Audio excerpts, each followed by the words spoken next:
নমস্কার বন্ধুরা, সীমা রান্নাঘর।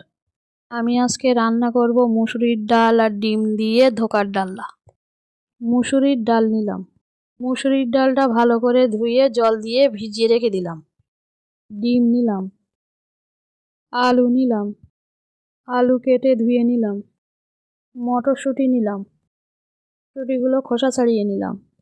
মিক্সার জার নিলাম। ডালের জলটা ফেলে দিয়ে মিক্সার জারে দিয়ে দিলাম।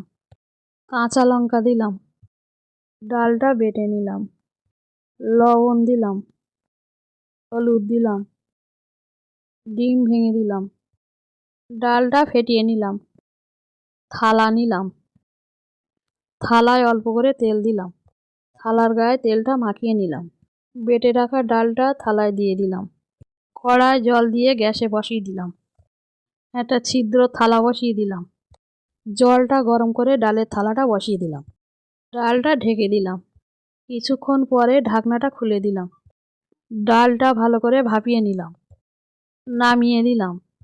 ঠান্ডা করে পিস পিস করে কেটে নিলাম। কড়া বসালাম। সর্ষের তেল দিলাম।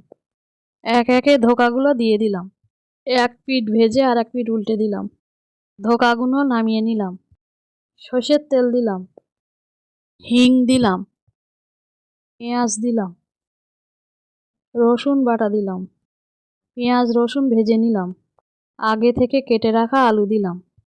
ভেজে নিলাম। লবণ দিলাম। টমেটো দিলাম। আদা বাটা দিলাম। হলুদ দিলাম। জিরের গুঁড়ো দিলাম। লঙ্কার গুঁড়ো দিলাম। মশলা দিয়ে আলুটা কষে নিলাম। চিনি দিলাম। মটরশুঁটি দিলাম। নাড়াচাড়া করে নিলাম। জল দিলাম। কিছুক্ষণ ফুটিয়ে নিলাম। ভেজে রাখা ধোকাগুলো দিয়ে দিলাম। কিছুক্ষণ ফুটিয়ে নিলাম। গরম মশলা দিলাম। ঘি দিলাম।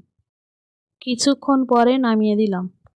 মুসুরির ডাল আর ডিম দিয়ে ধোকার ডালনাটা ভালো লাগলে লাইক, সাবস্ক্রাইব, কমেন্ট, শেয়ার করুন। ফ্যান্টাস্টিক।